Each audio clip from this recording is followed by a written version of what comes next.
कथा रस के कृपासु महानुभाव भक्तिमती देवियों, हरि अनंत हरि कथा अनंता, यह राम अनंत अनंत गुण, अमित कथा विस्तार, सुनि आचरज न मानिए जिनके विमल विचार। भगवान की कथा अनंत है, उनके गुण अनंत हैं और संतों के द्वारा उन कथाओं का वर्णन विविध रूपों में किया जाता है। इसलिए यदि विभिन्न राम कथाओं में भिन्नता जान पड़े तो आश्चर्य नहीं करना चाहिए। उस आश्चर्य के मूल में वास्तविकता यही है कि भगवान श्री राम का अवतार प्रत्येक ब्रह्मांड में होता है, प्रत्येक कल्प में होता है। इसलिए भगवान के जो चरित्र हैं, भगवान का जो गुण है, उसकी संख्या की गणना यदि करना चाहें तो भले ही 100 करोड़ शब्द का प्रयोग कर दें, पर गोस्वामी जी 100 करोड़ के बाद भी अपारा शब्द का प्रयोग करते हैं। और इसका अर्थ यह है कि रामायण की गणना ही नहीं की जा सकती है। अनादिकाल से अनंत काल तक भगवान श्री राम का यह अवतरण होता ही रहेगा और स्वाभाविक रूप से उन अवतारों में कुछ भिन्नता होगी और कुछ समानता होगी। इसे हृदयंगम करने के लिए एक प्रसंग की ओर आपका ध्यान आकृष्ट करना चाहूंगा। भगवान श्री राम लंका विजय के पश्चात पुष्पक विमान पर आरूढ़ होकर के लंका ऐसे अवध पधारते हैं और अयोध्या वासियों के आनंद और उत्साह की कोई सीमा नहीं और वे उमड़ पड़े हैं प्रभु का स्वागत करने के लिए। और प्रत्येक के अंतःकरण में यह उत्कंठा है कि कैसे हम प्रभु श्री राम के पास पहुंच जाएं। साधारणतया जब भी कोई विशिष्ट व्यक्ति कहीं आता है तो उसके दर्शनों के लिए भीड़ उमड़ पड़ती है और फिर स्वभावतः कुछ व्यक्ति ऐसे होते हैं जो अत्यंत समीप पहुंच करके उसे देखते हैं।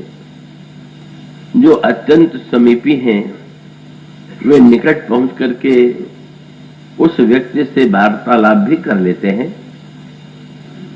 पर अधिकांश व्यक्तियों को तो दूर से ही उसे देख करके संतोष करना पड़ता है और व्यक्ति इसे जानता है और स्वीकार करता है। किंतु जब भगवान श्री राम का आगमन हुआ तो उस आगमन में एक विलक्षणता थी। यह आगमन एक व्यक्ति का नहीं था, साक्षात भगवान का था। और तब एक नया ही दृश्य सामने आया। ईश्वर तो अंतर्यामी है और उन्होंने प्रत्येक अयोध्या वासियों की उत्कंठा को समझ लिया और तब भगवान श्री राम ने जो अनोखा दृश्य या अनोखी लीला की, उसका वर्णन करते हुए गोस्वामी जी ने कहा कि प्रेमातुर सब लोग निहारी, कौतुक कीन कृपालु खरारी। लोगों को प्रेमातुर देख करके खरारी श्री राम ने एक कौतुक किया। भगवान श्री राम के अनेक नामों में से उनका एक नाम है खरारी। खरारी का अर्थ है जो खर राक्षस का शत्रु है वो खरारी। आश्चर्य होता है कि इस प्रसंग में गोस्वामी जी को ये खरारी नाम की ही याद क्यों आ गई। भगवान श्री राम के तो अनेक मधुर नाम हैं, अयोध्या से ही जुड़े हुए कई नाम हैं। रघुवंश शिरोमणि कह सकते थे, रघुनायक कह सकते थे, रामभद्र कह सकते थे, राघवेंद्र कह सकते थे, पर गोस्वामी जी ने एक शब्द का प्रयोग किया, कौतुक कीन कृपालु खरारी। जो कृपालु खरारी है, ये शब्द भी परस्पर विरोधी है। कृपालु का अर्थ है जो कृपामय, और खरारी का अर्थ ये है जो खर का शत्रु है। तो जो शत्रु है उस संदर्भ में कृपा गुण का तो कोई प्रश्न ही नहीं है। शत्रु पर तो सूरता के शक्ति और बल का उपयोग किया जाता है, किंतु गोस्वामी जी कहते हैं कि ना, कृपालु खरारी। और ये खरारी शब्द गोस्वामी जी को अत्यंत प्रिय, और वो शब्द आपको रामायण के कई प्रसंगों में इस शब्द का प्रयोग मिलेगा, और उन सारे प्रसंगों में ही खरारी के पीछे उनका एक विशेष संकेत होता है। जब उन्होंने खरारी शब्द का प्रयोग किया तो वस्तुतः तात्पर्य तो ये है कि ईश्वर तो किसी का शत्रु है नहीं, पर जब खरारी शब्द का प्रयोग करते हैं तो इसका अभिप्राय ये है कि जिन लोगों के अंतःकरण में ईश्वर के प्रति शत्रुता की भावना है, उन्हें ऐसी प्रतीति होती है कि ये हमारे शत्रु हैं। खरारी शब्द के अंतराल में और खरारी शब्द के साथ जब कृपालु शब्द का प्रयोग किया गया तो आप उस दृश्य की ओर चलें जब श्री लक्ष्मण के द्वारा शूर्पणखा का विरूपीकरण किया गया, उसकी नासिका और उसके कान का उच्छेद कर दिया गया, तो वह क्रुद्ध होकर के रोती हुई खर दूषण और तिसरा जो शूर्पणखा के भाई हैं वह उनके पास जाती है। और जब उन्होंने ये सुना कि अयोध्या के राजकुमारों के द्वारा हमारी बहन का इतना बड़ा अपमान किया गया, तो स्वभावतः उनमें अत्यधिक क्रोध और आवेश की वृत्ति का उदय हुआ, और वो सेना लेकर के 14,000 सैनिकों के साथ वे उस दिशा में गए जहां भगवान श्री राघवेंद्र विराजमान थे। उस सेना के आगे आगे शूर्पणखा चल रही थी। जिस समय ये सेना चली, धूल उड़ने लगी और भगवान श्री राम समझ गए कि युद्ध के लिए राक्षस आ रहे हैं। और तब प्रभु ने लक्ष्मण को यह आदेश दिया कि लक्ष्मण, तुम जनक नंदिनी सीता को लेकर के पर्वत की किसी कंदरा में चले जाओ, आवा निश्चर कटक भयंकर, और रहे उस सजग सुनि प्रभु के बानी, चले सहित श्री सर धनु पानी। भगवान श्री राम ने एक अनोखा आदेश दिया, लक्ष्मण तुम सीता जी को लेकर के कंदरा में चले जाओ। वैसे ये भी एक विचित्र सी बात थी, जब इतनी संख्या में राक्षस आक्रमण करने के लिए आ रहे हैं, ऐसे समय में लक्ष्मण जैसे वीर भाई को अपने आप से दूर भेज देना, ये भी साधारणतया न समझ में आने वाला कार्य है। भगवान श्री राम कहते हैं सीता जी को इस युद्ध स्थल से तुम दूर ले जाओ, और इसके पीछे दो संकेत हैं। और वो संकेत यह था कि इन राक्षसों के पहले शूर्पणखा ने भगवान राम और श्री सीता जी और श्री लक्ष्मण तीनों को देखा। उसने श्री सीता जी की तो उपेक्षा की, पर इन दोनों भाइयों को देख करके उनके सौंदर्य से वह आकृष्ट हो गई। पहला एक महत्व का सूत्र उस संदर्भ में यह है कि भगवान श्री राम का सौंदर्य अद्भुत है, अतुलनीय है। और रामचरितमानस में तो जनकपुरवासिनी सखियों ने एक स्वर से यही कहा कि कहो सखी अस को तनुधारी, जो न मोह यह रूप निहारी। क्या कोई ऐसा शरीरधारी हो सकता है कि जो इस सौंदर्य को देख करके मोहित न हो जाए? और यदि शूर्पणखा भी मोहित हो गई तो लगता यही है कि सचमुच जनकपुरवासिनी स्त्री ने जो कुछ कहा था वो स्पष्ट रूप से सिद्ध हो गया। किंतु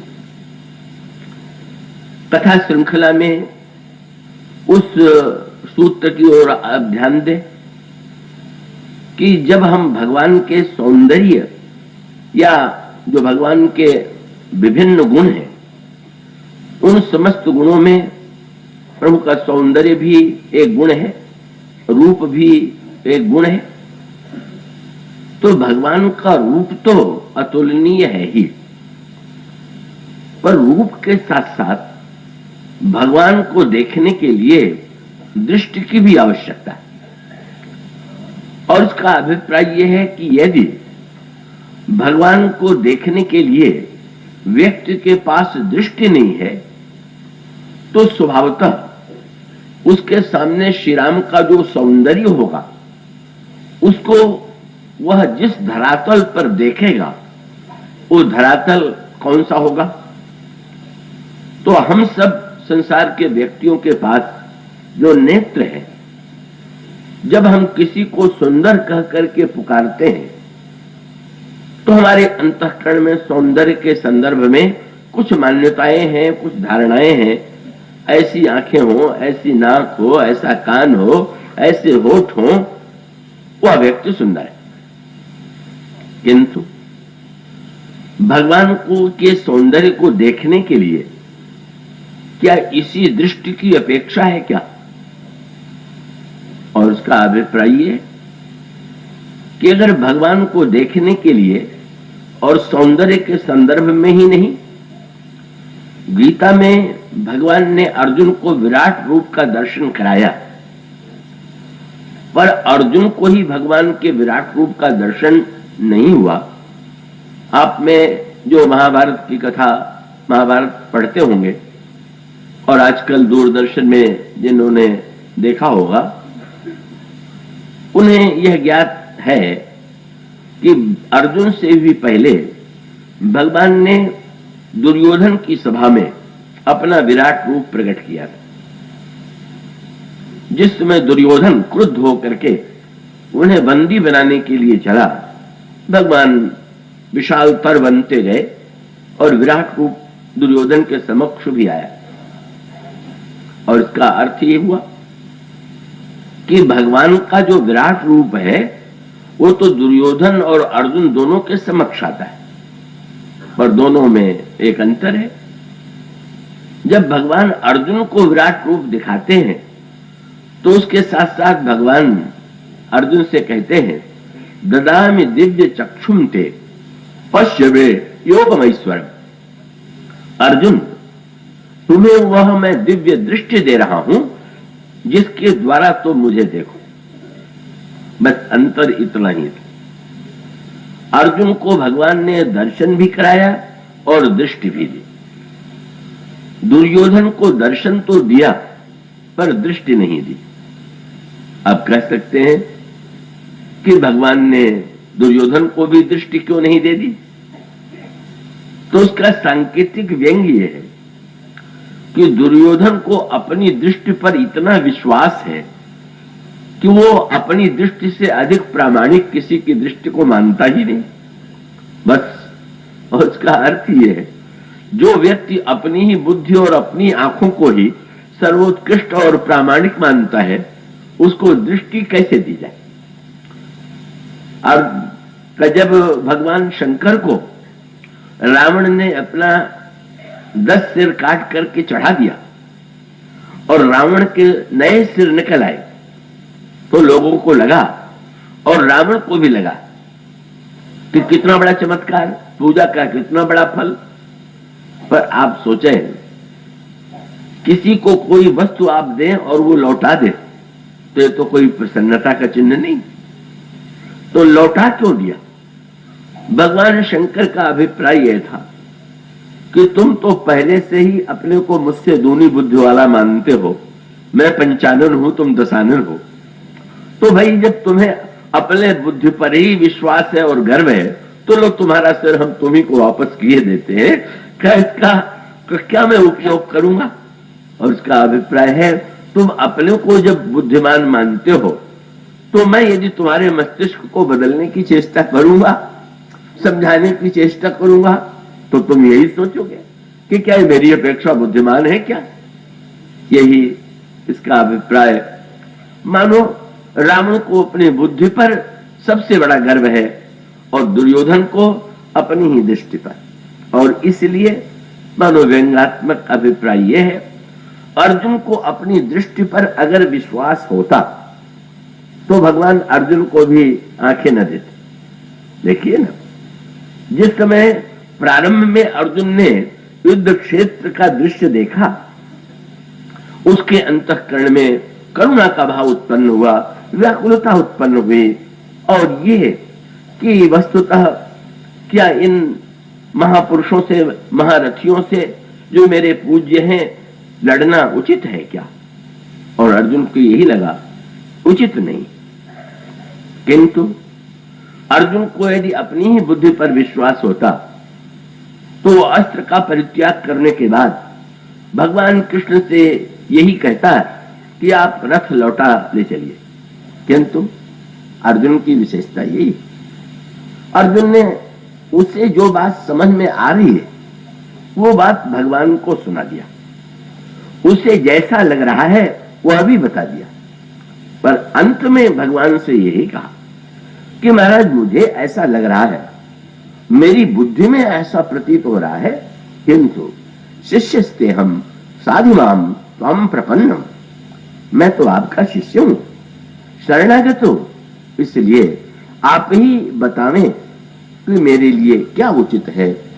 मानो संकेत ये था, अपनी आंख और अपनी बुद्धि होते हुए भी अर्जुन ये मानता है कि नहीं, व्यक्ति की बुद्धि और व्यक्ति के आंखों की सीमा, और हमारे जो रथ के संचालक प्रभु हैं वे तो अनंत दृष्टि वाले हैं, और इसलिए अर्जुन को जब अर्जुन ने शरणागत के रूप में जब भगवान का वर्ण किया, तो भगवान ने अर्जुन को जब विराट रूप का दर्शन कराया तो यही कहा कि अर्जुन, तुम्हें दर्शन के साथ साथ मैं दृष्टि भी दे रहा हूं, तुम्हें अपनी दृष्टि पर गर्व नहीं है, और मुझे देखने के लिए दृष्टि चाहिए, केवल दर्शन ही यथेष्ट नहीं है, दृष्टि भी चाहिए।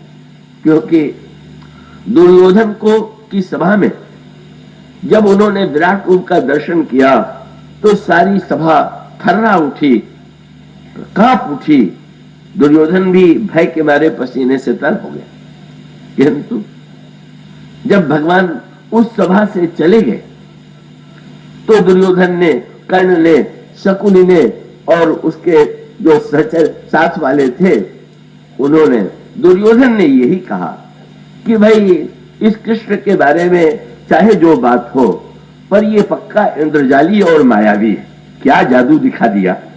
चलिए, कृष्ण इंद्रजाली हैं, मायावी हैं, और जैसे कोई जादूगर कोई दृश्य दिखा दे तो कोई इससे पराभूत होने के लिए, पराभूत होना अपेक्षित नहीं है, इसलिए आतंकित होने की आवश्यकता नहीं है। उसके अंतःकरण में भक्ति भाव का उदय नहीं होता। और इसका अर्थ ये है कि भगवान को देखने के लिए जिन आंखों में भक्ति होगी, भावनामयी, अनुरागमयी वृत्ति होगी, वही व्यक्ति भगवान के रूप को, चाहे स्वरूप को देखने में सक्षम हो, और उसी व्यक्ति के अंतःकरण में उस दर्शन के बाद भक्ति रस का संचार होगा। यही, इसीलिए तो हमारे भक्तों ने तो कैसी कैसी उत्प्रेक्षाएं की हैं।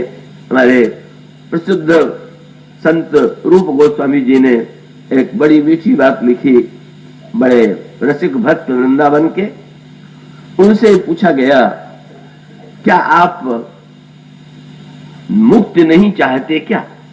और उन्होंने एक श्लोक लिखा, निर्वाण निम्ब रसमेव रसान भिज्ञा चूस्यन्तु नाम रस तत्व विदो वयम तु। निर्वाण तो मेरी दृष्टि में मुक्ति जो है वो तो निमकौड़ी है, और जो लोग दवा लेना चाहें वो मुक्ति की निमकौड़ी लें और वो अपना रोग दूर करें। हम तो रस के प्यासे। किस रस के प्यासे हैं? बोले श्यामामृतम। भगवान का सौंदर्य जो है वही अमृत है, और उस रस के हम प्यासे हैं और उसको पीते हैं। पूछा गया कैसे पीते हैं? तो पीने की जो उन्होंने विधि बताई वो बड़े विचित्र। उन्होंने कहा, श्यामामृतम मदन मंथर गोपरामा नेत्रांजलि चुलुकिता वसिता पिबामा। गोपियां जब श्याम सुंदर की रूप सुधा को अपने नेत्र के चुल्लू से पीती हैं, तो उनके चुल्लू से जो रूप का जल टपकता है उसे हम पीते हैं। बड़ी अद्भुत विलक्षण सी बात है। शायद ही किसी जल पीने वाले ने ऐसी कल्पना की हो। कल्पना व्यक्ति करेगा तो किसी बर्तन में जल लेके पिएगा, बर्तन नहीं होगा तो चुल्लू में जल पिएगा। पर कहीं आपने ये दृश्य नहीं देखा होगा कि कोई चुल्लू से पी रहा हो और कोई नीचे खड़ा होकर के उसको ले लेकर के जो बूंदे टपके उसे पीने की चेष्टा करे। तो बात तो बड़ी मीठी। उन्होंने कहा कि गोपियां जब अपने नेत्रों से, बस इसका अर्थ ये है कि भगवान का सौंदर्य तो अद्भुत है ही, पर उनको देखने की दृष्टि तो वस्तुतः गोपियों के पास। और इसीलिए उन्होंने एक चुनाव भी कितना किया। बोले नेत्र को की तुलना उन्होंने बर्तन से नहीं किया, चुल्लू से किया। आप गिलास में जल लेकर के पिए तब थोड़ी जल टपकेगा, पर चुल्लू में पिएंगे तो टपकेगा ही। तो वे कहते हैं गोपियों के नेत्र के चुल्लू से जब वे सुंदरता का, भगवान की सुंदरता का रस पीती हैं तो उससे जल टपकता, और तब उसको हम पीते हैं। मानो भगवान की सुंदरता को यदि देख रहा है तो गोपियों की दृष्टि का जो उच्छिष्ट है, गोपियों की प्रीत रस का, गोपियों के प्रीत रस से जो सराबोर है, जब उस सौंदर्य भावना को हम उस सौंदर्य रस का अनुभव करते हैं तो दिव्य भाव की अनुभूति होती है। वहां पर भी एक सूत्र वही है कि भगवान को देखने के लिए दृष्टि चाहिए, चाहे वो भगवान की दी हुई दृष्टि हो, भगवान ने अर्जुन को अपनी दृष्टि दी, और या भगवान को देखने के लिए किसी भक्त और अनुरागी की आंखें हो। रूप गोस्वामी जी ने भगवान से दृष्टि न मांग करके गोपियों से दृष्टि मांगी, और इसका अर्थ ये है कि भाई भगवान की दृष्टि में तो ज्ञान का साक्षात्कार होता है, पर गोपियों की दृष्टि में तो अनुराग और भक्ति रस भरा हुआ। इसलिए बोले जिनको ज्ञान में विराट रूप देखना है वो भगवान की आंखों से देखें, और जिनको भक्त रस युक्त भगवान का अनुभव करना है वे गोपियों के नेत्र के माध्यम से देखें। गोस्वामी जी भी गीतावली रामायण में कहते हैं कि जब प्रभु वन पथ में जा रहे थे तो उस समय एक गांव वासिनी स्त्री बिल्कुल बेबल हो गई, शरीर की सुध-बुध नहीं रही, और तब अन्य जो ग्रामवासिनी स्त्रियां हैं वो भी रूप को देख करके बड़े आनंद का अनुभव कर रही, पर इसकी दशा बड़ी अनोखी। और तब पूछ दिया, तब गोस्वामी जी ने एक वाक्य लिखा, तो संतों और भक्तों की अनुभूति तो मिलती ही जुलती होती है। उसने कहा सखी जरा श्री राम को देखो तो। अन्य गोपियों से, अन्य गांव वासिनियों से उस गांव वासिनी ने कहा, अन्यों ने कहा देख तो रहे हैं, क्या देख नहीं रहे क्या? उसने कहा ना ऐसे नहीं। तब बोले बिलोकहु री सखी मोही से कोई, पहले हमारी आंखों से देखो। और उसका भी अभिप्राय ये तो विभिन्न दृष्टियां हैं, और आपके पास जितनी सुंदर रसमयी दृष्टि होगी, अनुरागमयी दृष्टि होगी, उतने ही अधिक आनंद की अनुभूति होगी। इसीलिए दर्शन करने में भी भिन्न भिन्न रस की अनुभूति दिखाई देती है भक्तों के जीवन में। और इसलिए भगवान राम के श्री लक्ष्मण के जिस सौंदर्य को जनकपुर की स्त्रियों ने देखा, सराहा, सम्मोहित हुई, ग्रामवासिनी स्त्रियों ने देखा, सम्मोहित हुआ, सराहना की, उसी को शूर्पणखा ने देखा। पर शूर्पणखा का दुर्भाग्य ये कि दृश्य तो सामने है, सौंदर्य तो सामने है, पर उस सौंदर्य को देखने के लिए जो दृष्टि चाहिए वो दृष्टि उसके पास नहीं। और कहां से होती? वो तो 20 आंख वाले अंधे की बहन है, उसके पास तो 2 ही आंखें हैं, और उन आंखों में भी वासना का एक आवरण छाया हुआ है। इसलिए मानो उसने श्री राम को जब देखा तो देख करके उसे लगा कि बड़े सुंदर है, पर उसके साथ साथ उसकी यह भी धारणा थी कि यदि राम बड़े सुंदर हैं तो मैं इनसे कम सुंदरी नहीं, बल्कि उसकी धारणा तो यह थी कि मैं तो इनसे कुछ अधिक ही सुंदर हूं, पर यह है कि पुरुषों में ऐसा कोई दूसरा सौंदर्य नहीं। और जब भगवान राम से भी उसने यही कहा कि तुम सम पुरुष न मोसम नारी, यह संजोग विधि रचा विचारी, तो गोस्वामी जी ने सूत्र दिया सीता ही चितई।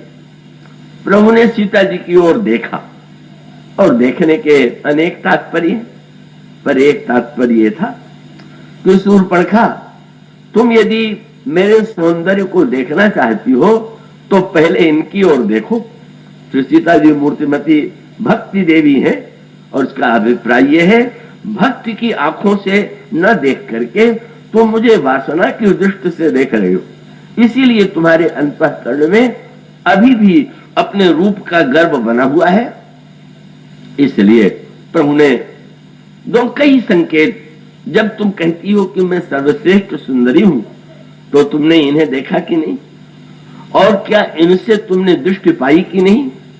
और फिर अंत में तो शूर्पणखा उन्हीं को खाने पर तुल गई, क्योंकि उसको लगने लगा कि जब तक ये रहेगी तब तक ये दोनों राजकुमार मुझे स्वीकार नहीं करेंगे, यदि मैं इसे समाप्त कर दूं तो दोनों में से कोई न कोई स्वीकार कर लेगा। और जब वह श्री सीता जी को खाने के लिए चली तो भगवान राम ने लक्ष्मण को संकेत किया और शूर्पणखा को दंड दिया गया। मानो बिना भक्ति भावना की दृष्टि के जब श्री राम को केवल एक व्यक्ति के रूप में, एक आकृति के रूप में देखा गया, तो उस आकृति के देखने के पश्चात स्वयं उसके अंतःकरण की जो स्थिति में परिवर्तन होना चाहिए था, जिस समर्पण का उदय होता है श्री राम के सौंदर्य को देख करके, उसकी कसौटी है। भगवान का सौंदर्य देखेंगे तो समर्पण की वृत्ति का उदय होगा, भोग की वृत्ति का उदय नहीं होगा, अधिकार की वृत्ति का उदय नहीं होगा, सेवा की वृत्ति का उदय होगा। यही सौंदर्य का सच्चा प्रभाव और यही सर्वत्र भक्तों के जीवन में पड़ता है। श्री सीता जी धनुष यज्ञ के प्रसंग में धनुष से कहने लगी। पहले तो उन्होंने शंकर जी को मनाया, गणेश जी को मनाया, पार्वती जी को मनाया, आप लोग धनुष तोड़वा दीजिए, पर कोई उत्तर नहीं मिला। तो उन्होंने धनुष से ही कहा, अब मुझे शंभु चाप गति तोरी, धनुष जी अब तो आप ही मेरी सहायता कीजिए। धनुष तो बोला नहीं। तो सीता जी ने कहा, अच्छा शायद आप जड़ हैं इसलिए बोल नहीं रहे हैं, तो एक उपाय कीजिए। बोले, निज जड़ता लोगन पर डारी, अपनी जड़ता जो है, ये जो चेतन दिखाई दे रहे हैं उन पर डाल दीजिए। इन पर क्यों डाल दे, चेतन को जड़ क्यों बना दे? बोले, इतने सुकुमार प्रभु को जो धनुष तोड़ने का कष्ट दे रहे हैं वो जड़ ही तो है, और ऐसी स्थिति में आपसे बस ये तो जड़ हो ही चुके हैं बुद्धि से, अपनी जड़ता भी इन पर डाल दीजिए। और तब श्री किशोरी जी को लगा कि धनुष ने कहा कि ये तो आपने अच्छा किया। पहले आप ये कह रही हैं कि चैतन्य बन जाओ, और उसके बाद आप यही तो कहने जा रही हैं कि टूट जाओ। तो चैतन्य बनने के बाद कोई मरना और टूटना चाहेगा क्या? जड़ को कोई टूटे तो टूट जाए, तो तोड़ दे, चैतन्य कैसे टूटना चाहेगा? तब श्री सीता जी ने एक वाक्य कहा, बोले, अभी तुमने इनको देखा नहीं, तुम्हें वो दृष्टि नहीं प्राप्त होगी, लेकिन जब तुम चेतन हो जाओगे और तुम्हें मैं दृष्टि दे दूंगी इनको देखने की, तो जानते हो क्या होगा? बोले, हो हरू रघुपति ही निहारी, एक बार इस सौंदर्य को देखोगे तो तुम्हारी कठोरता इतनी नष्ट हो जाएगी कि तुम्हें यही होगा कि अपने आप को समर्पित करके, टूट करके भी हम धन्य हो जाएंगे इनकी सुकुमारता से। सुंदरता को सही दृष्टि से देख लेगा, उसके अंतःकरण में कोई चिंता नहीं रह जाएगी, और तुम बस देख तो लो। यही सौंदर्य का सच्चा प्रभाव है। जहां कठोर में कोमलता का उदय हो जाए, जहां समर्पण और वासना की वृत्ति का अभाव हो जाए, शूर्पणखा में वह सब नहीं। और तब वह देह नगर से आई हुई है, श्री राम को देह के रूप में देखा, और देखने के बाद स्वाभाविक रूप से उसे दंडित होना पड़ा। उसकी जो वास्तविकता थी वो सामने आ गई, और तब वह जाती है अपने 3 भाइयों के पास, और वो तीनों भाई हैं खर, दूषण और त्रिशिरा। खर शब्द 2 संदर्भों में है, एक तो कठोरता और दूसरा गधे के लिए खर शब्द का प्रयोग करते हैं। तो दोनों ही संदर्भ ठीक है। खर जो है, जो कठोर वृत्ति वाला है वो खर है, अथवा जो गर्दभ वृत्ति वाला है, तो गधे की वृत्ति क्या है? भाई गधे के ऊपर लकड़ी लाद दीजिए तो भी उसको, उसके लिए लकड़ी का बोझ है। और आप उदारता पूर्वक अगर चंदन की लकड़ी इस पर लाद दें कि कितनी मूल्यवान, कितनी सुगंधित लकड़ी है, इसी को इसके पीठ पर दें, तो क्या उसको बड़ी प्रसन्नता होगी कि आज चंदन मेरे पास है? उसे तो बोझ ही लगेगा, और उसके लिए साधारण लकड़ी में और चंदन में कोई अंतर नहीं। यथा खरस चंदन भारवाही, भारस्य वेत्ता न तो चंदनस्य। मानो यही वृत्ति, ये जो वृत्ति है, यही वृत्ति रावण के जीवन में भी है। रावण के 10 सिर के ऊपर व्यंग्यात्मक रूप में 11वें सिर की कल्पना की गई, और उसके लिए कहा गया कि वो गर्दभ का सिर है। और ये जो खर है, ये तो नाम से भी उसी से जुड़ा हुआ है। खर, दूषण, त्रिशिरा आक्रमण करने आ रहे हैं। अपने बहन के अपमान का ये नहीं समझ पा रहे हैं कि बहन के कार्यों ने ही कब उसे अपमानित किया है, वे दंड देने के लिए आ रहे। भगवान राम लक्ष्मण से कहते हैं कि लक्ष्मण, श्री सीता जी को ले जाओ। मानो संकेत यह था, जिस भक्ति की दृष्टि की अपेक्षा है वह भक्ति, उस भक्ति के तो ये विरोधी है, उनकी दृष्टि उनके पास नहीं है, इसलिए ये भी इन सीता जी को देखने के अधिकारी नहीं। मैं नहीं चाहता कि सीता जी पर इनकी दृष्टि पड़े, इसलिए भक्ति देवी को वैराग्य रूप लक्ष्मण के माध्यम से भगवान ने दूर भेज दिया। और उसके पश्चात भगवान राम एक अनोखा सत्य और बताना चाहते थे, और वो ये है कि जब 14,000 राक्षस युद्ध करने आए तो वे मरते ही नहीं, और मरते ही नहीं तो भगवान श्री राम ने एक कार्य किया, एक कौतुक किया। देवता तो डरने लगे, सूर्य डरत 14 सहस्र प्रेत बिलोक एक अवध धनी। 14,000 राक्षस एक और अकेले श्री राम एक और, क्या होगा। पर प्रभु ने क्या कौतुक किया। वो स्वामी जी कहते हैं, सूर मुनि सभय प्रभु देखी माया नाथ अति कौतुक कियो। अयोध्या में भी प्रभु के लिए कौतुकी शब्द का प्रयोग किया। प्रेमा पुर सब लोग निहारी कौतुक कीन कृपालु खरारी। इन दोनों दृश्यों को तुलनात्मक रूप से आप ध्यान में रखेंगे। एक अयोध्या में कौतुक हो रहा है और दंडकारण्य में कौतुक हो रहा है, और दोनों कौतुकों के करने वाले भगवान राम ही। और भगवान राम ने जो कौतुक भी किया वो बिल्कुल एक जैसा किया। और वो कौतुक गोस्वामी जी कहते हैं, माया नाथ अति कौतुक कियो। और कौतुक उन्होंने क्या किया, जितने राक्षस थे भगवान राम ने उन्हें अपना रूप दे दिया। ये साधारण सूत्र नहीं, कृपालु माने, बोले जिन्होंने शत्रु माना भगवान उन सारे राक्षसों को अपना रूप दे देते। मानो इसके भगवान के कृपालुता की यही पराकाष्ठा है।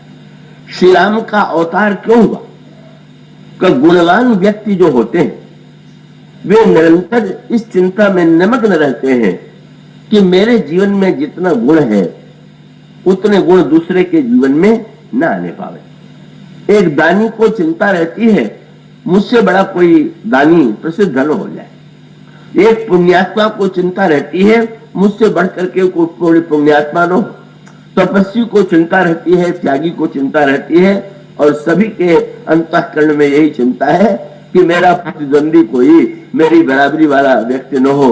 यही ईर्ष्या की वृत्ति है जिससे मुक्त हो पाना अत्यंत कठिन। किंतु मानो भगवान श्री राम का अवतार परशुराम जी के संदर्भ में भी आपने उस प्रसंग पर ध्यान दिया होगा, जब परशुराम जी तक भगवान श्री राम से कहते हैं कि तुम अपना राम नाम छोड़ दो। और उसका अर्थ ये कि वो भी ये मान बैठे हैं कि राम नाम वाला दूसरा व्यक्ति होना ही नहीं चाहिए। पर धन्य है कृपालु भगवान राम की जो आए ही इसीलिए हैं कि बस राम को छोड़ करके कहीं पर जो हो वो समस्त प्राणियों को राम बना देना और राम से भिन्न कुछ न रह जाए, यही भगवान राम के गुण की, उनके कृपा की विशेषता यही है। और वे भगवान श्री राम सारे राक्षसों को राम के रूप में बना देते हैं। और अंत में तो आप पढ़ेंगे ही कि जब लंका का युद्ध हुआ रावण को भी, रावण का सिर कटा भले ही, पर भगवान राम ने जब उस तेज को अपने में समा लिया तो रावण ने मंदोदरी से कहा था, जब मंदोदरी राम के गुणों की प्रशंसा करने लगी तो रावण हंसने लगा। रावण ने कहा, मंदोदरी तुम्हारा भाषण तो इतना गंभीर था कि मुझ जैसे बुद्धिमान व्यक्ति को भी समझने में समय लग गया। जब तुमने ये कहा कि राम की भक्ति करनी चाहिए तो मुझे प्रारंभ में क्रोध आया, कि मेरी पत्नी शत्रु की प्रशंसा कर रही, पर जब तुमने राम का वर्णन किया तो तुमने ये नहीं कहा कि दशरथ के पुत्र राम का भजन करना चाहिए। तुमने जब ये कहा कि वे राम जो है उनका चरण पाताल है, स्वर्ग उनका सिर है, ये ब्रह्मांड उनका शरीर है, तो मैं समझ गया ये अयोध्या वाले राम का वर्णन नहीं है। ये वर्णन बस जाने प्रिया तोरी चतुराई, यही विधि कहो मोर प्रभुताई। तुम मेरा ही वर्णन कर रही थी, वो नन्हा सा राम, कहां पाताल कहां स्वर्ग, पर मैं सर्वत्र छाया हुआ हूं, इसलिए तुमने कैसी काव्यमयी भाषा में मेरी स्तुति किया है। तो बत कही गुण मृगलोचन, समुझत सुखद सुरत भव मोचन, जानो प्रिया तोरी चतुराई, यही विधि कहो मोर प्रभुताई। वस्तुतः बिल्कुल ठीक है। राम का वर्णन किया जाता है सीता के स्वामी के रूप में, तो सीता भी लंका में ही है, ये सारा संसार भी मेरे ही अधीन है, और इसलिए ये पूरा का पूरा वर्णन मेरा है। मैंने ये भी सोचा तो तुमने सीधे मेरा नाम क्यों नहीं ले लिया, तो मुझे ध्यान आ गया कि तुम तो बड़ी परंपरागत पतिव्रता पत्नी हो, पतियों का नाम नहीं लेना चाहिए, इसीलिए तुमने मेरा नया नाम रख दिया। चलो, इससे तुम्हारी धर्म ज्ञान और अद्भुत भाषण कला का परिचय मिला। रावण की यह वृत्ति थी, पर देखिए प्रभु ने क्या कौतुक किया। अंत में जब रावण का तेज प्रभु ने अपने में विलीन कर लिया, तो भगवान श्री राम का तात्पर्य यह था कि तुमने दावा यह किया था कि मैं राम, पर याद रखो जब तक तुम अपने शरीर के घेरे में थे तब तक तुम्हारा दावा केवल अभिमान था, पर उस घेरे से जब मुक्त हो गए तो तुम्हारे और मेरे राम होने में संदेह थोड़ी है। मुझसे जब भिन्न ही नहीं तुम हो, मानो भगवान राम जब रावण को भी अभिन्न बना करके, बिल्कुल जो वेदांत ने कहा सर्वम खलुदम ब्रह्म नेन नास्ति किंचन, केवल ब्रह्म ही ब्रह्म है, भगवान रावण को भी, कुंभकर्ण को भी, सारे राक्षसों को भी अपने आप से एकाकार कर लेते हैं, और इस तरह से भगवान श्री राघवेंद्र ने सारे विश्व को ही राम के रूप में परिवर्तित कर दिया, राम के रूप में बदल दिया। इसलिए गोस्वामी जी कहते हैं श्री भरत जब चित्रकूट जाते हैं, श्री राम का दर्शन करने जा रहे हैं, पर कौन मिले? कौन मिले? किरात मिले, वनवासी मिले, ऋषि मुनि मिले, ब्रह्मचारी मिले, और तब वहां पर यही पंक्ति आती है, जो मिलता है उससे श्री भरत जी पूछते हैं क्या आपने हमारे प्रभु को देखा? और जिसने कह दिया कि देखा, उसको भरत जी किस रूप में देख रहे हैं?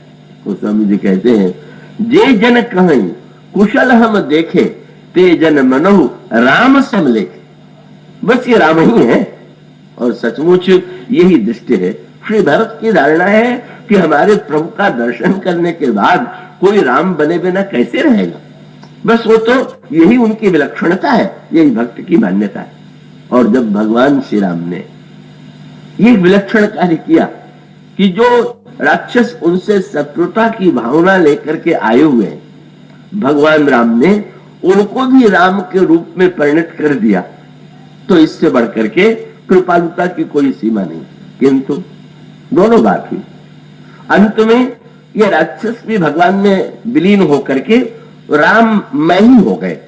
पर एक अंतर, और वो अंतर बड़े महत्व का है, और वो अंतर ये है कि सारा झगड़ा अगर सर्वत्र राम ही दिखाई देने लगे, सब में राम दिखाई दे, अपने में दूसरे में सर्वत्र राम राम का ही दर्शन हो, तो कौन किससे विरोध करे, किससे शत्रु का हो?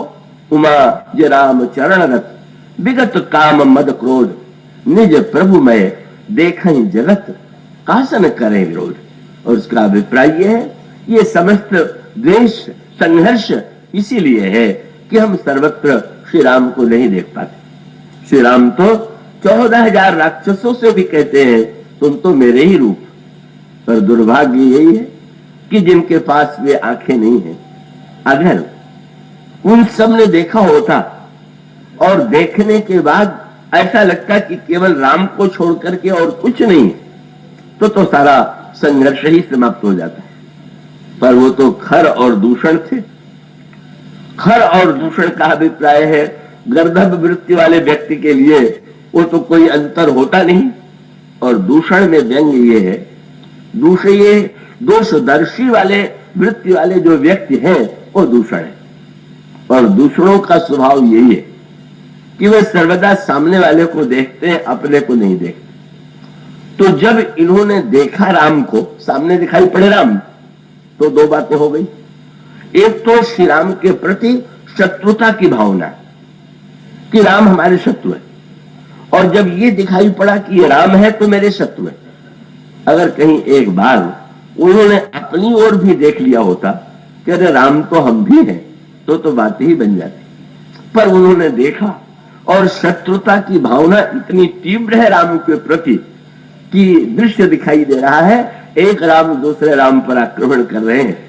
और तब वो स्वामी जी कहते हैं, सुर मुनि सभय प्रभु देख, माया नाथ अति कौतुक कियो, देखत परस्पर राम करी संग्राम, रिपु दल लड़ी मर्यो, लड़ करके मारे गए। भगवान राम का संकेत यही था कि भाई भले ही मैं कृपा करूं, पर जिनके अंतःकरण में द्वेष की वृत्ति है, विरोध की वृत्ति है, वो उस वृत्ति का लाभ न लेकर के संघर्ष में प्रस्तुत होते हैं। और उसके साथ साथ कृपालुता की पराकाष्ठा यही है कि लड़ करके भले ही वे मर गए, पर भगवान श्री राम में ही अंततो गत्वा समा गए। यही प्रभु का कृपालु स्वभाव है। खर के प्रसंग में उस कृपालुता की और अनेक रूपों की पराकाष्ठा है। अनेक रूप में 14,000 राम, वस्तुतः तो सारा ब्रह्मांड श्री राम में। और तब ये जो प्रभु कृपा में है, वो स्वामी जी उसी शब्द का चुनाव क्या बोले, जो शत्रु भावना रखने वालों को इतना रूप दे देते हैं, वे भगवान राम अयोध्या के तो भक्त हैं, अनुरागी हैं। उनके अंतःकरण में तो दर्शन की उत्कंठा है। और तब भगवान श्री राम ने एक कौतुक यहां भी किया।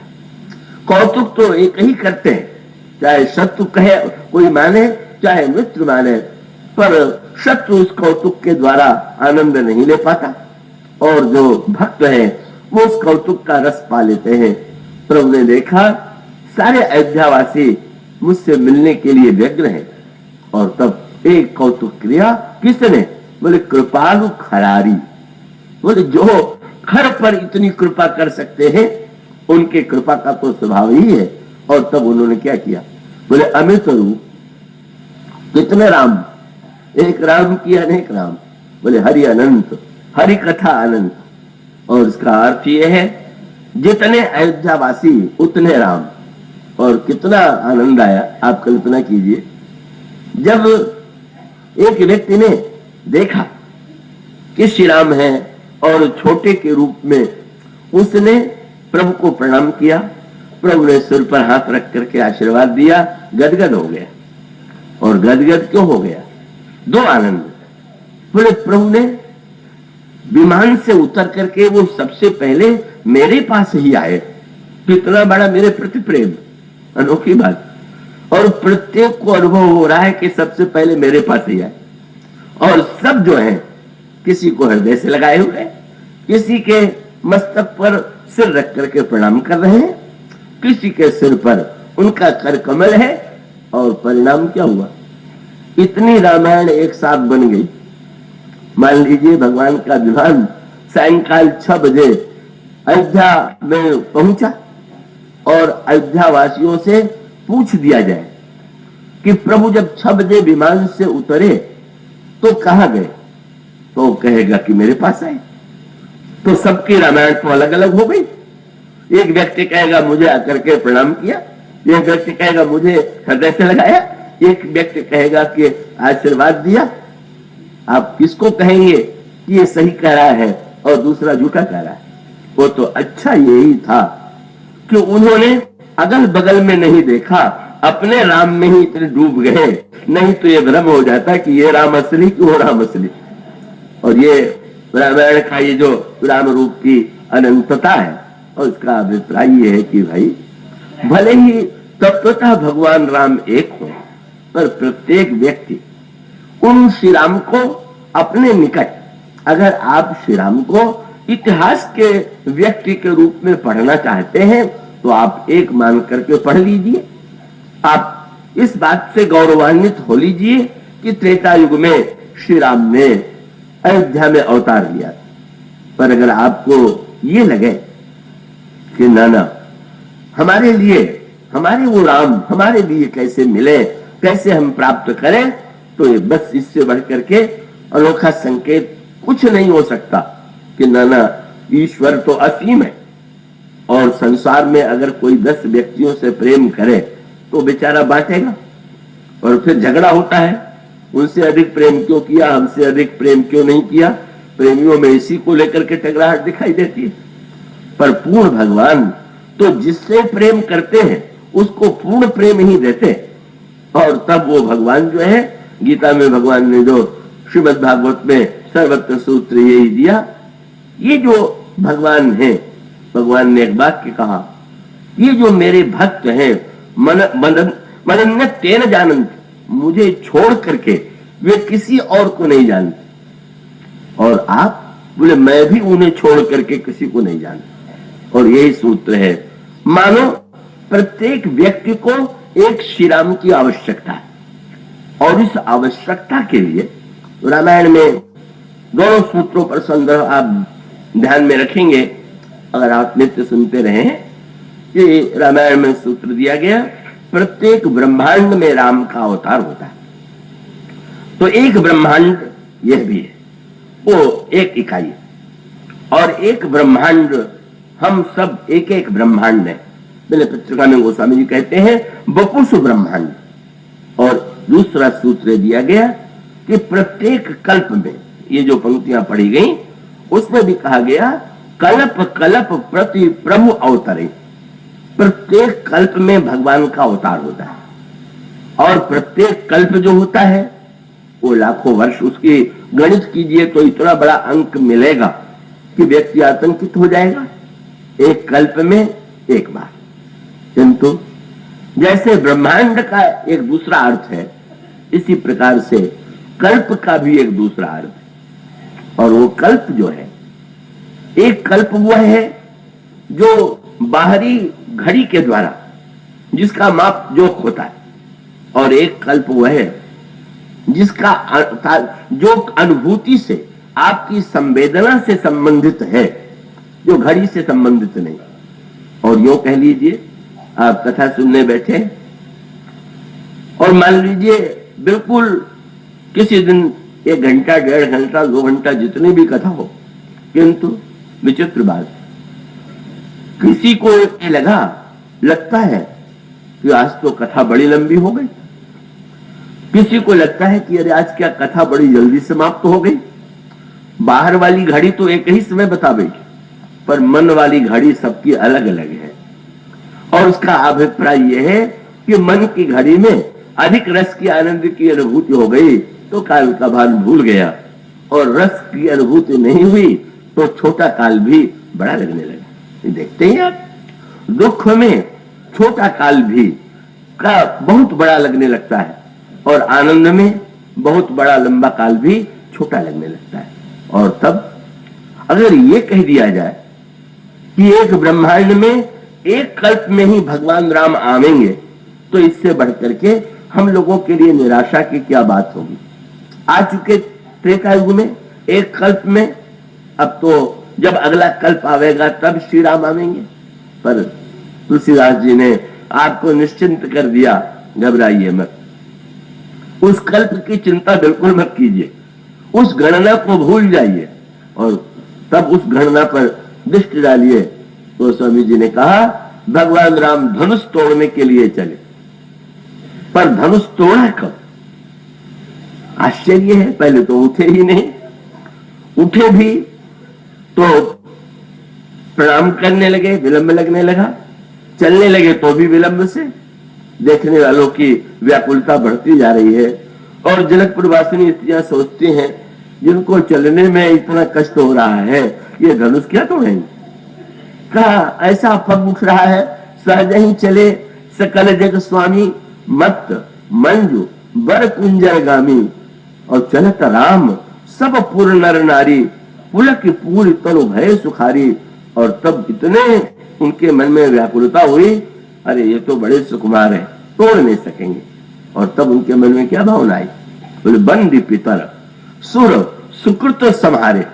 उन लोगों ने अपने अपने पुण्यों की याद किया, कितनी पूजा की, कितना पाठ किया, कितने यज्ञ किए, पर आज याद काहे के लिए, खाता क्यों खोल रहे हैं?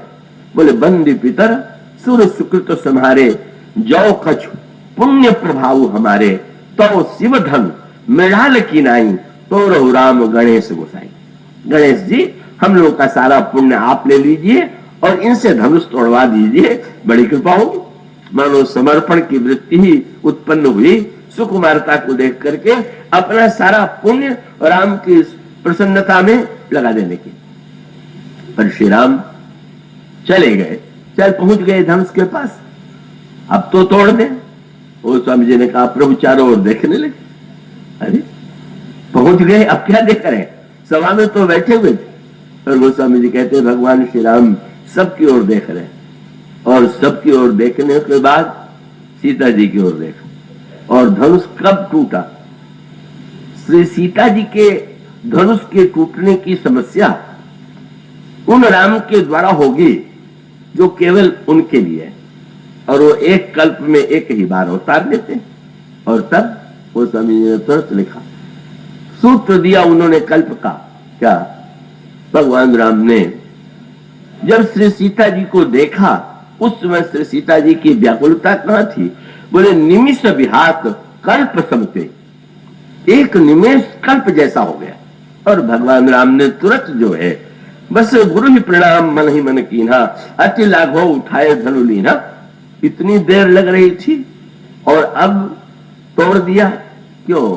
बोले एक कल्प में एक ही बार अवतार होता है, जब एक कल्प हो गया तो स्वाभाविक रूप से, बस कल्प माने व्याकुलता का कल्प, ये भी एक कल्प है।